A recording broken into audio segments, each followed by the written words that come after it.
बहुत समय की बात है। शिवपुर जिले की डीएम अदिति वर्मा अपनी सादगी और ईमानदारी के लिए जानी जाती थीं। एक सुबह वो सादे कपड़ों में बिना किसी सरकारी रौब के अकेले बाजार पहुंची। सामान्य लोगों की तरह सब्जियां खरीद रही थी। किसी को जरा भी अंदाजा नहीं था कि ये महिला जिले की डीएम है। वो एक ठेले के पास रुकी, जहां करीब 30 साल की एक औरत रीना सब्जियां बेच रही थी। तभी एक छोटा बच्चा भागता हुआ आया और बोला, मम्मी मुझे स्कूल छोड़ दो ना, नहीं तो टीचर डांटेंगे। रीना ने मुस्कुराकर कहा, बेटा जरा रुक जा, पहले मैं दीदी को सब्जी दे दूं। बच्चे की मासूमियत देखकर अदिति वर्मा का दिल पसीज गया। उन्होंने मुस्कुराकर कहा, बहन आप बच्चे को छोड़ आइए, ठेला मैं संभाल लेती हूँ। रीना ने पहले झिझक दिखाई, फिर बोली, ठीक है बहन, मैं जल्दी लौटती हूँ। वो चली गई। अब डीएम अदिति ठेले पर खड़ी थी। चारों ओर लोगों की भीड़ थी। इसी बीच वहां मोटरसाइकिल पर एक इंस्पेक्टर आया, विक्रम ठाकुर। वो ठेले के पास रुका और बोला, अरे तू कब से सब्जी बेचने लगी? वो औरत कहाँ गई?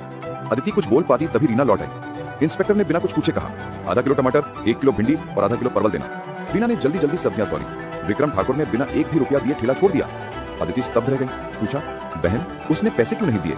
रीना की आंखें भर आईं। दीदी वो रोज ऐसे ही ले जाता है, अगर कुछ बोलती हूँ तो कहता है ठेला उठवा दूंगा, डर लगता है, घर कैसे चलेगा? अदिति का चेहरा गंभीर था। उन्होंने कहा, अब ऐसा नहीं होगा, कल जब वो आएगा तब मैं ठेले पर रहूंगी। अगले दिन सुबह डीएम अदिति ने काम औरत का रूप धारण किया। सादी साड़ी, सिर पर पल्लू, ठेले पर वही बैठी। कुछ देर बाद वही इंस्पेक्टर विक्रम ठाकुर आया। उसने हंसते हुए कहा, क्या बात है, नई चेहरा है आज, तू रीना की क्या लगती है? अदिति बोली, उसकी बहन हूँ। विक्रम ने बेहूदगी से मुस्कुराया, बहन तो तू उससे भी ज्यादा खूबसूरत है। अच्छा दे दे किलो टमाटर और थोड़ी भिंडी। अदिति ने चुपचाप सब्जी दी और कहा, साहब पैसे दीजिए। विक्रम बोला, कौन से पैसे? रोज तो फ्री में लेता हूँ, अपनी बहन से पूछ लेना। अदिति सख्त लहजे में बोली, अब वो दिन गए साहब, सब्जियों के पैसे देने होंगे। विक्रम का चेहरा लाल पड़ गया। गुस्से में उसने अदिति को थप्पड़ मार दिया।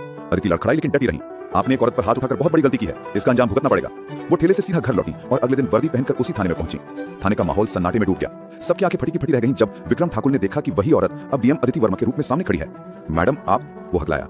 अदिति ने ठंडे स्वर में कहा, हाँ मैं वही औरत हूँ जिससे तुमने कल हाथ उठाया था। आज से तुम सस्पेंड हो। वर्दी पहनकर तुमने वर्दी का अपमान किया है। साथ ही उन्होंने वहां मौजूद थानेदार प्रमोद यादव से भी कहा, और तुम रिश्वत लेकर रिपोर्ट लिखवाते हो, तुम भी सस्पेंड। थाने में सन्नाटा छा गया। दोनों अफसरों के चेहरे पर शर्म और पश्चाताप था। अदिति ने आखिर में कहा, वर्दी ताकत नहीं जिम्मेदारी का प्रतीक होती है। अगर वर्दी वाला इंसाफ नहीं करेगा तो जनता का भरोसा कौन रखेगा? कुछ देर बाद दोनों अधिकारी उनके पैरों में गिर पड़े।